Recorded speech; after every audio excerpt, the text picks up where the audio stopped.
as a homeschooling parent, doubts about your child's future and if you're doing enough are completely normal. However, hearing from homeschool grads and gleaning wisdom from their experiences and veteran homeschoolers can be really reassuring. I'm really excited to welcome Jasmine and Amelia to Field today. Alongside many of their family members, they run a massive homeschool group called the Homeschool Quest on Facebook. And Jasmine is Amelia's sister, and Amelia is a homeschool grad and author. So welcome, ladies. Amelia, do you want to start us off? Kind of introduce yourself a little bit, tell us what you're doing, and your homeschool experience a little bit. Yeah, I'd be happy to. Thanks for inviting me on here. It's really fun to be able to talk about my homeschool experience. I feel like there's been a lot of new podcasts that are coming out and some established ones that are really highlighting the experience that and talking to graduates, which I think can be really reassuring for a lot of homeschool moms out there. So, I am a copywriter, a business consultant, and an author. I also consider myself a homeschool advocate through the Homeschool Quest. So I would say the core of my homeschool experience has always been the internship that I received with my parents' marketing agency. And some people were like, oh, you got to start right away at the top. No, I started with writing notes and answering phones and cleaning, right? The same thing that you would experience if you were going to go and interview and get a job. Started as a receptionist, and I was able to kind of intern in a bunch of different departments. So, graphic design, writing, customer relations, all these different areas where I was able to get different skills and find out what my place was. And so, That's so as a important. result, I have a lot of different skills. And I just have really focused and really found a passion for writing and being able to help people to develop their stories. And you really get to do that whether I'm helping tutoring kids with creative writing or I'm helping a business owner to be able to write their About Us page. I really find a passion for helping people to be able to share their stories. Well, it's really important these days, and it's really cool that you've had kind of the experience. And I love that it all started kind of at home with your family's business. And for some of us, some people watching, they might recognize this. And we've talked with Brittany Young in the past. We've talked with let's see, Lauren Schroeder, Abby Allen, all of these people who are creating these businesses at home while homeschooling. And so these are just different pathways to allow your kiddos to participate in your business. So you're hearing it first here from the homeschool grad herself. It's a really important and kind of safe place to get started. It doesn't have to be this big flashy internship. It could be, just helping out in whatever is needed at the moment, and can kind of grow that. So very cool. All right. Well, Jasmine, would you mind introducing yourself and letting us know a little bit about your homeschool experience and what you're up to these days? Yeah, I'm Jasmine. I am very passionate about art and design, and so from a very young age, a lot of my homeschool kind of pivoted towards that from the different subjects, like how Amelia kind of focused on the writing and the creative writing and things like that. And so I really loved anything creative, anything artful I could get my hands on, and I was really able to hone those skills and uh my older sister, who was a lead designer for our family marketing agency, really mentored me and taught me everything that she knows. And so I now am a full-time graphic designer, and I have my own graphic design business that I do. And then I also work with my family on the Homeschool Quest and create all kinds of designs and logos and everything like that. And it's really amazing for me to be able to decide what I really want to do, find out what I want to do by actually doing it rather than having a theoretical idea of something and then spending 10 years studying it and then you don't actually end up enjoying doing that, but being able to actually get hands-on experience and do these things and really figure out what I want to do and not just try one thing and just, always go with that. plow ahead with that. Very cool. Well, again, similar family ties, right? Learning from the older siblings. That comes up a lot on here when we're talking with homeschool families. I have 4 kids, and so I love it when the older ones are like, "Hey, can I do preschool with the youngest one today?" I'm like, "Heck yeah, go for it." So it's really cool to see that kind of escalated into, actually preparing you for your full-time job and passion is what it sounds like. So very cool. I love it. Well, by the way, if you guys have not checked out the Homeschool Quest graphics, the e-magazine and the Homeschool Quest groups, all of those logos, credit to this lady right here. So beautiful work and very cool artwork out there. So awesome. Well, you guys, let's dive into it. I know, and I'm going to go ahead and share that there are ups and downs in homeschool, right? We can all just kind of hand heaven. Absolutely. There are ups and downs. However, I would love to hear kind of some of the ups and downs from your homeschool experience. If you have any of those kind of anecdotes that come to mind, feel free to give us some examples of what that looks like. I'll share real quick. We just got back from 6 weeks of travel and are diving in. Yesterday, we gave them the day off, gave myself the day off too. After 20 hours of travel, we were like, let's wait till tomorrow and kind of ease back into it with just a few subjects. We weren't doing everything all at once. And so it was kind of one of those, let's all just kind of get back in the routine of what we usually do. So those are those ups and downs that kind of take a moment to kind of get back into. Do you guys have anything that kind of comes to mind when it comes to the ups and downs of your homeschool experience?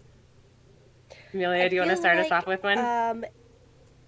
Yeah, I would say that anytime that we had what I would consider kind of a down, it was always treated more as an opportunity or a challenge that we had to overcome. So, for example, we went through, I'm going to say, about 4 different history curriculums before I found one that I actually would do, like, willingly, and didn't have to be bribed to do my history lesson. And then from there, I would do timelines and all kinds of activities because I was actually really engaged in the history lessons, and it became one of my favorite subjects. And so don't be afraid to, if something is like pulling teeth and you just can't get them, they just don't want to do it. They'll be like, I will do chores instead of doing this.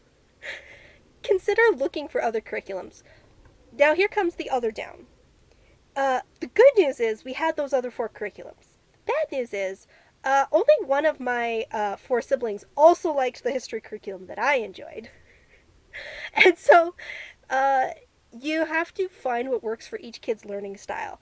Whether that was Story of the World for me, being a great jumping off point to really capture my imagination, or if that was the Khan Academy history that Jasmine and Isabel enjoyed, that was more visual and had more video elements and talked a lot more, kind of gave a broader overview and then jumping off points for documentaries. And so don't be afraid to change it up with each kid because they're going to have different learning styles.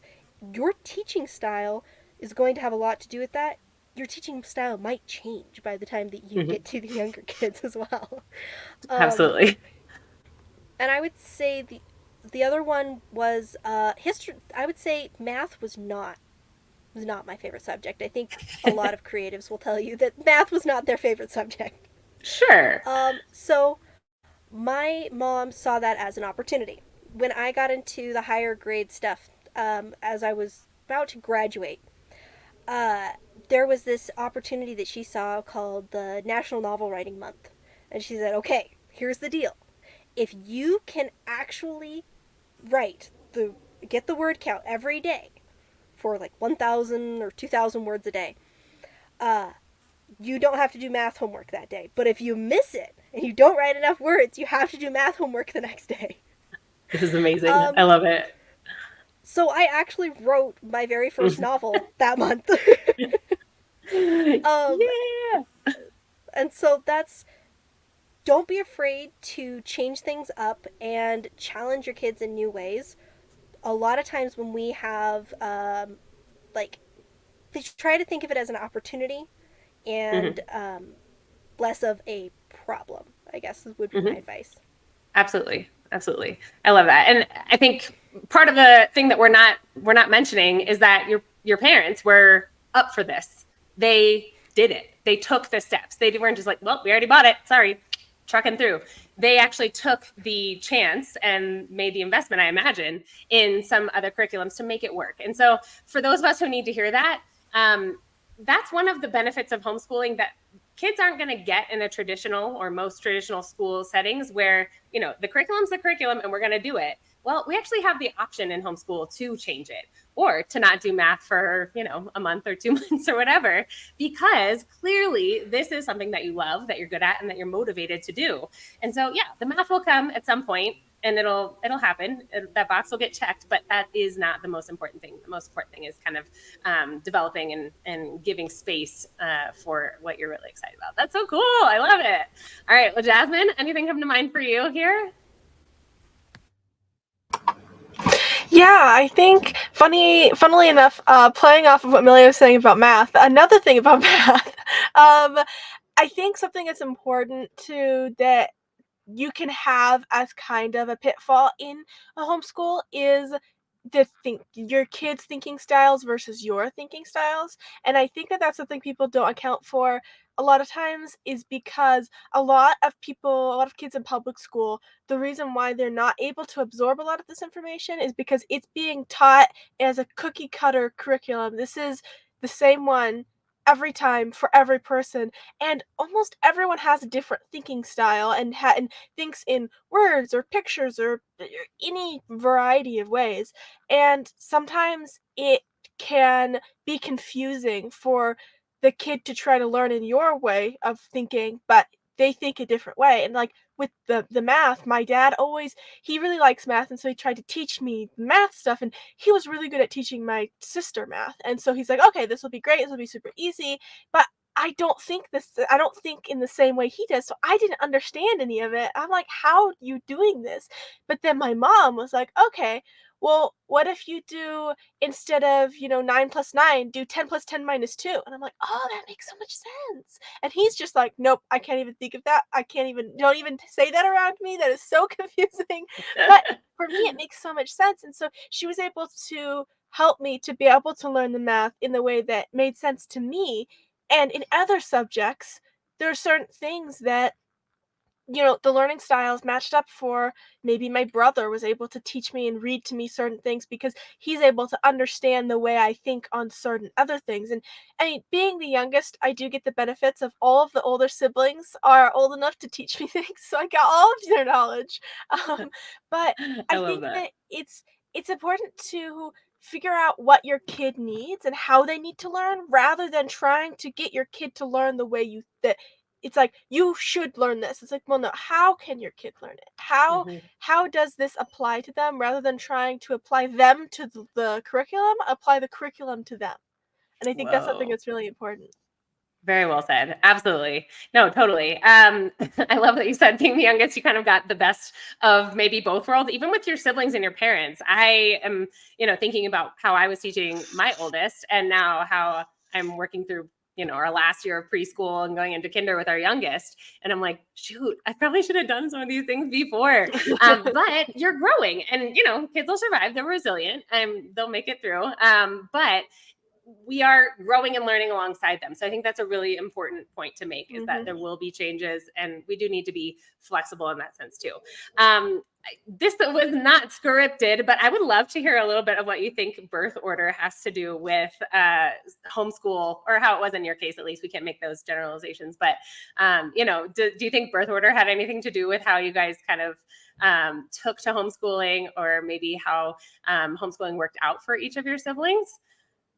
I definitely think so. I think that it definitely factors in a lot.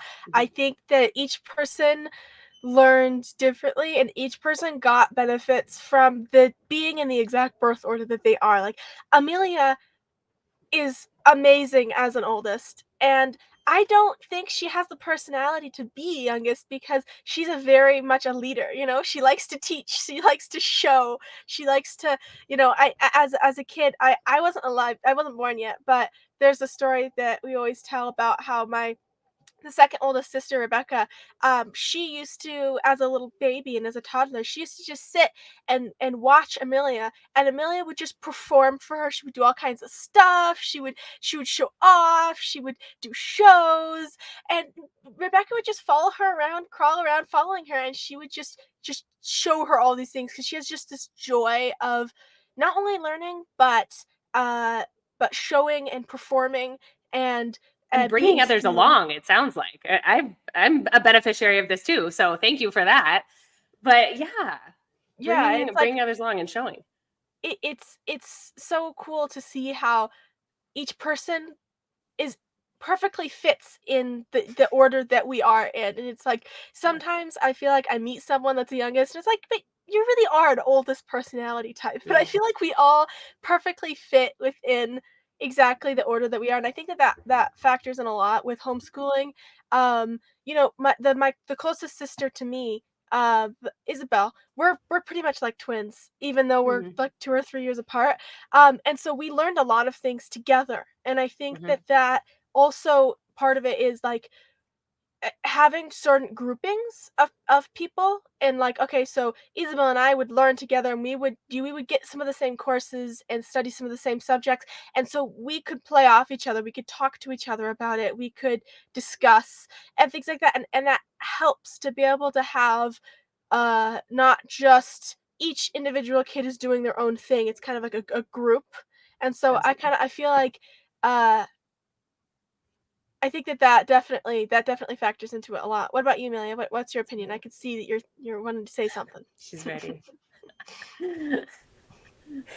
Well, I think we were just talking about this actually the other day, Jasmine, how it's interesting to meet people and you like I feel like you can meet someone and you're like, "Oh, that's an only child." Mhm. I bet that person had one other sibling.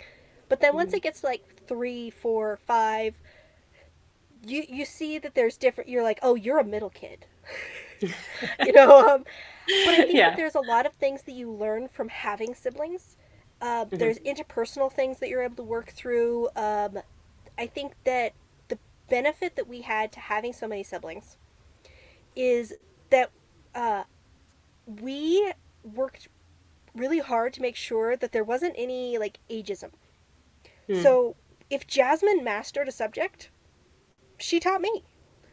If I mastered something, I would teach one of my other siblings. And so uh, I feel like in the world today, there's some people who are hitting the workforce and they're not able to communicate with people who are older than them, or they're not able to take like their boss being younger than them.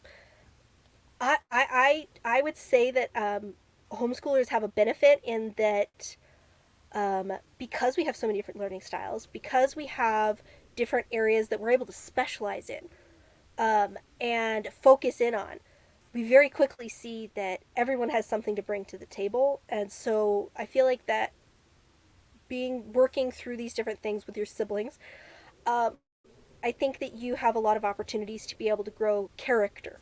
And I think that that's Mhm. something that is unique to homeschooling is that character development that you get to have in a Absolutely. safe environment. Yeah. Yeah, totally. I love that. And, you guys came from a big family. I have one older brother, but obviously I have a bigger family now.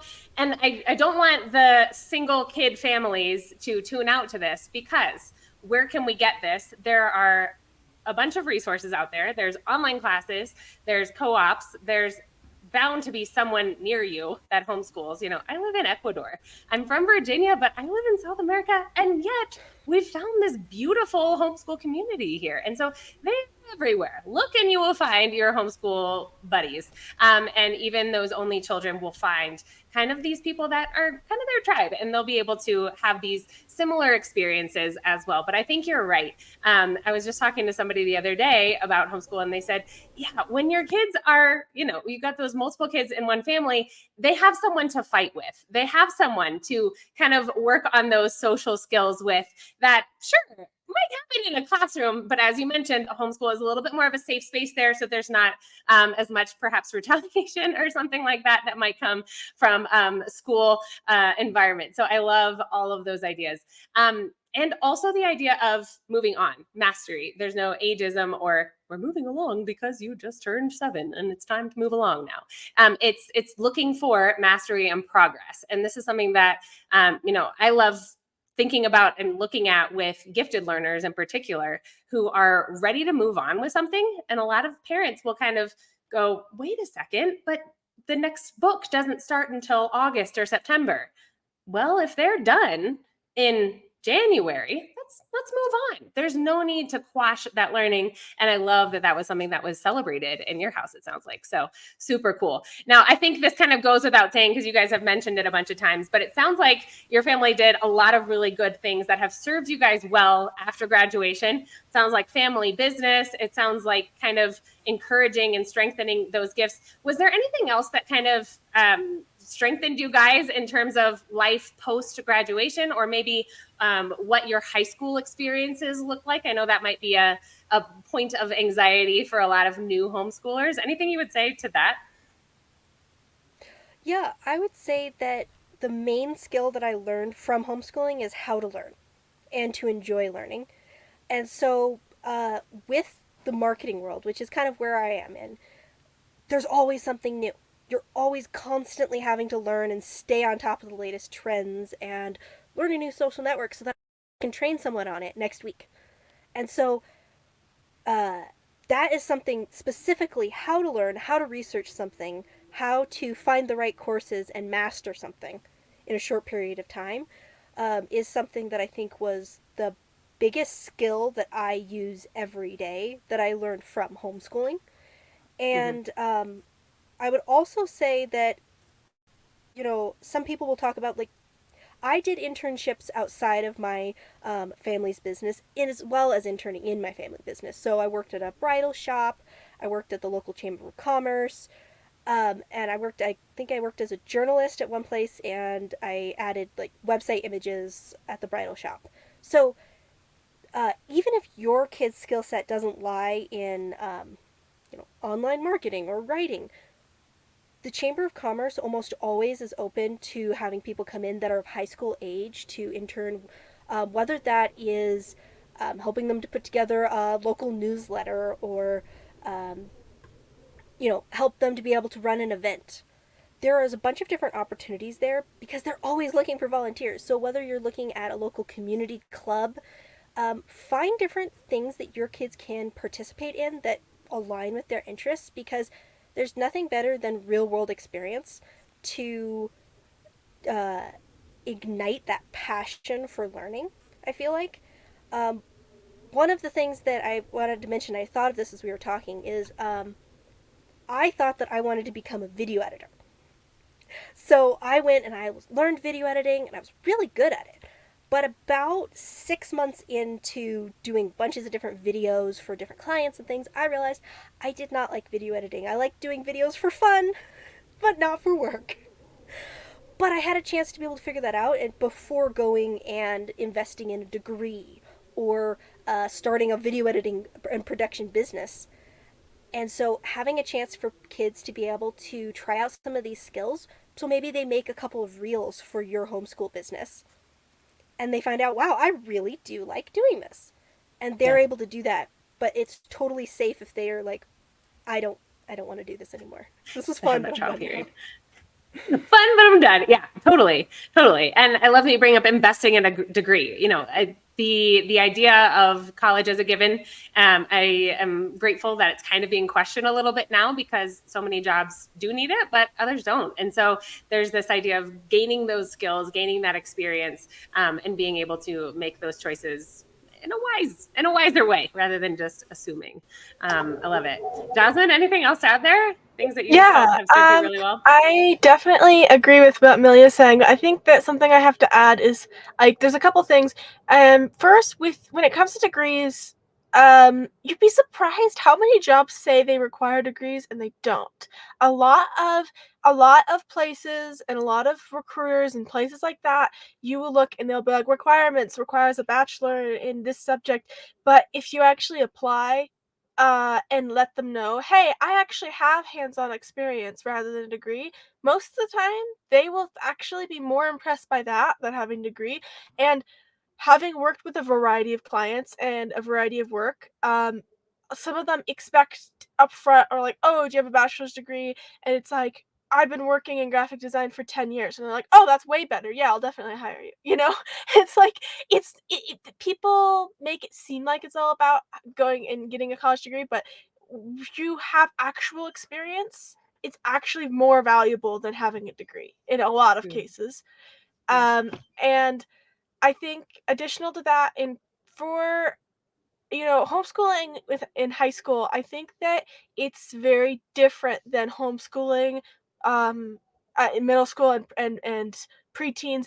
It You have to kind of shift it. I think for me was uh having more control over how I learned. I think that was very helpful, being able to choose things like choose different curriculums and find and research and be like, "Oh, hey mom, I really like this grammar and writing curriculum. I want this one." And she's like, "Okay, get it." You know, being able to have a little bit more freedom over that. And I think also a big part of it is finding things and ways that teenagers can homeschool, but not with curriculum. Like if it's like, Mhm. oh, I really like making earrings and jewelry. It's like, okay, start an Etsy shop. Now you have to learn math, customer service, copywriting, photography, marketing, social media. It's like all of these things bundled into one thing, and Yeah. they can have so much fun and they feel like, wow, I really am being allowed to have this freedom to be able to have my own store and use this money to buy myself things and buy myself clothes and snacks and things like that. And but then they get to also learn from then accounting and taxes Mhm. and so Mhm. many useful hands-on things. And so I think it it's really important to find what they want to do and incorporate that as learning. Find how they can Yeah. homeschool in the passions and hobbies that they have. Yeah. That's huge. I love that, and I'm imagining, oh, but I could never. Somebody is Mhm. that's too much freedom. Well, the way that I'm starting to think of it, as my oldest is 10 and kind of starting middle school stuff, I'm taking one finger off the reins at a time, so that by the time she gets to high school, I'm just kind of barely holding on with my thumb right there, so that I can make sure she graduates and she's set. But we've got what we need, and so if we're doing that throughout our homeschool journey. Something like this, and again, if we need a little bit of a package around this, I'm just calling this the Etsy unit study. Your Mhm. Etsy shop is now your unit study. What are the steps? Have them make the unit, have them make the sections in their unit study, figure out the chapters that they're going to work through. And if that's how your brain works, you really need that kind of structure and scaffolding to get through it. And your child might need that too. Great. It sounds like you guys got more of the go for it type attitude, which is fantastic because it looks like it worked, which is really, really cool. So I love that. Um, this is such a cool thing. I also love that your mom let you guys choose curriculum, which is really neat. So if you've got kids who are excited about something and are really into it and looking up stuff, by the time they hit high school, if they've kind of gone through, they've seen probably a gamut of curriculum and might have some opinions to express. So I love it. Yeah.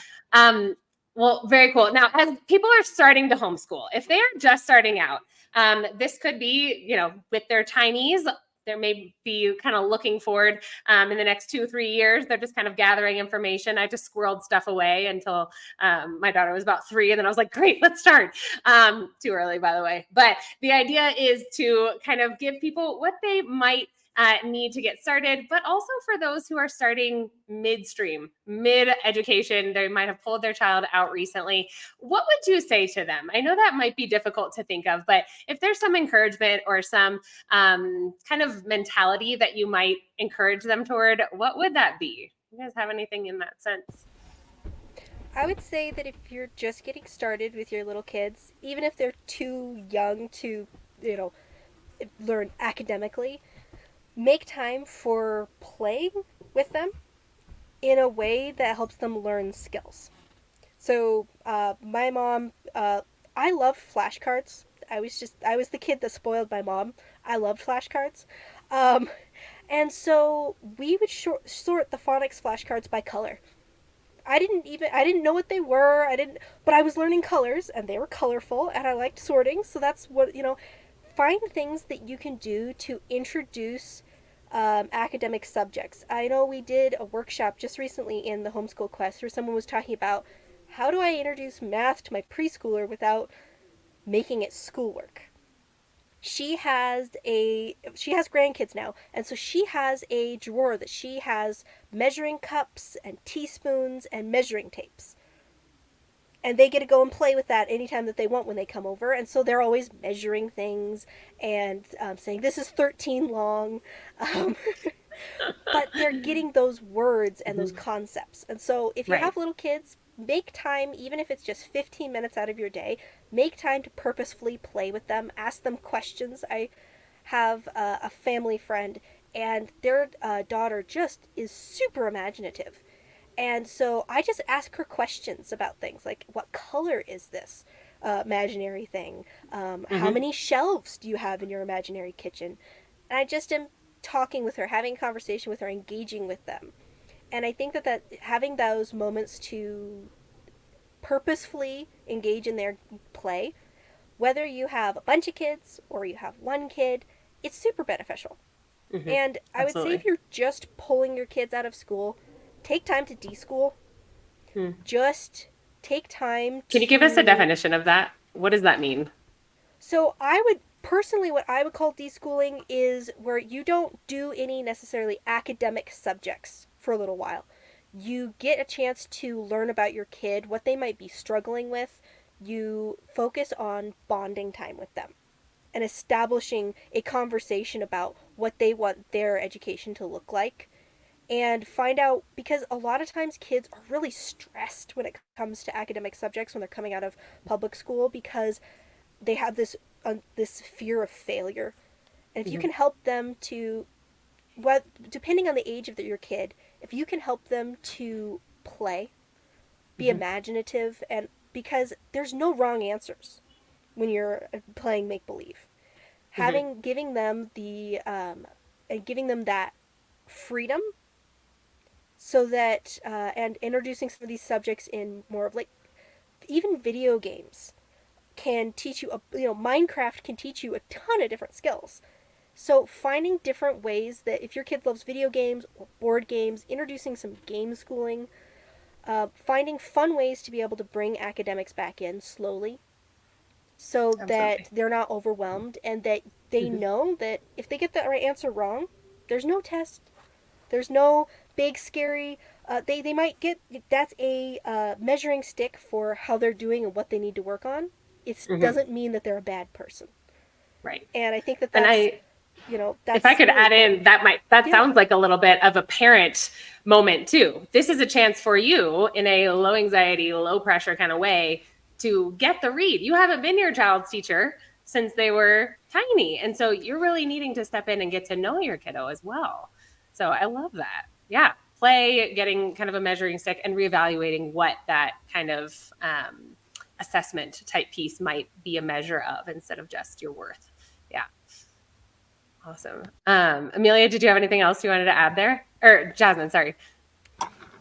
Yeah, I think honestly the main thing for me, for people, whether you're homeschooling from the beginning or you're pulling your kids out of school, to me it's really important to remember and to always remember you absolutely do not need to know everything.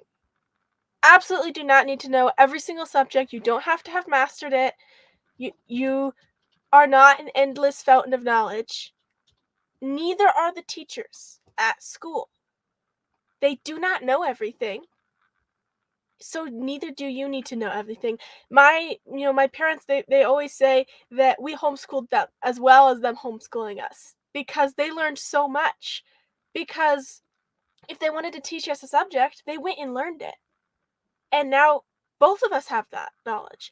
And it's so important to remember that you can learn as you go and you can teach them as you go. And that is perfectly fine and perfectly good, and that is what they need. They don't need someone that has infinite knowledge. They need someone that can teach them and that can learn with them. And I think also to teach them how to learn is so important because you may not get every single subject and every single topic, and they may not learn all of them by the time that they're graduating high school age. But if you teach them how to learn, then they will be able to learn those subjects as they need them very easily.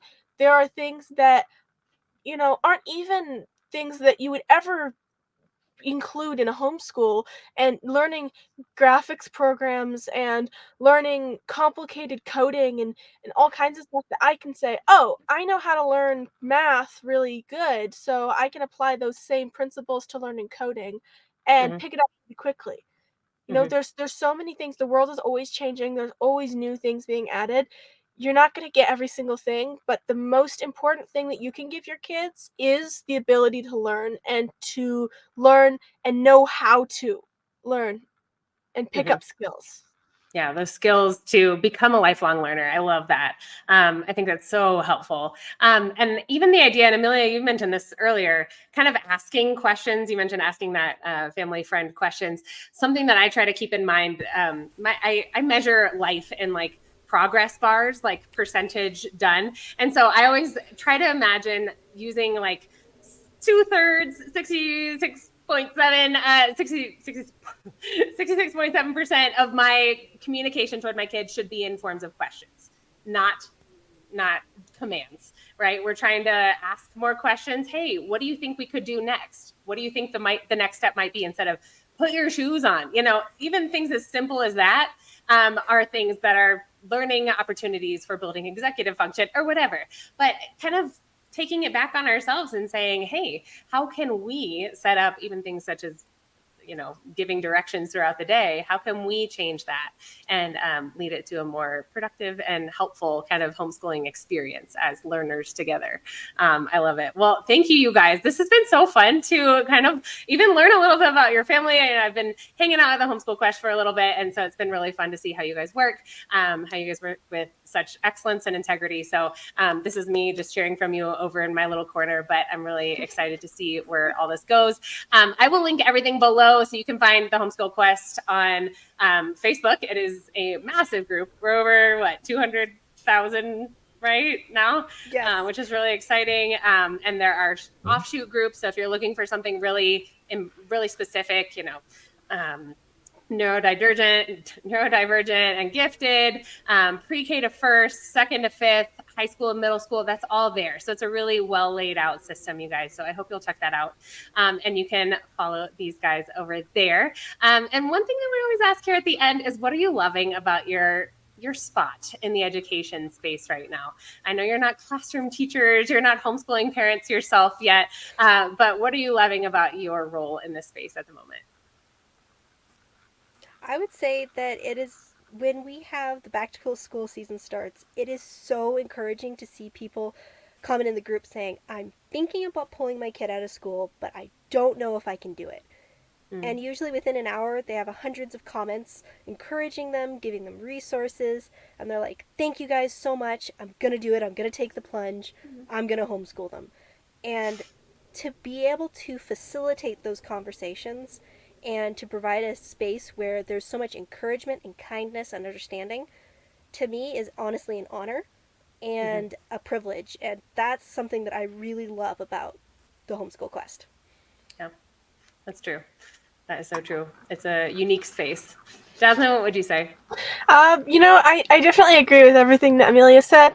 I think that something that I really like about being involved in the Homeschool Quest is being able to encourage a lot of these homeschooling parents and being able to see them succeed. And, it is really possible, and it is very doable, and being able to be there to help these people through this journey, seeing them having struggles and being like, I don't know how to teach my kid history. They get a bunch of help, and then they're like, oh wow, I'm actually gonna be able to do this now. And it's like seeing people have actionable steps and have encouragement to keep going, even when Mm-hmm. there's tough times, even when you can't figure it out.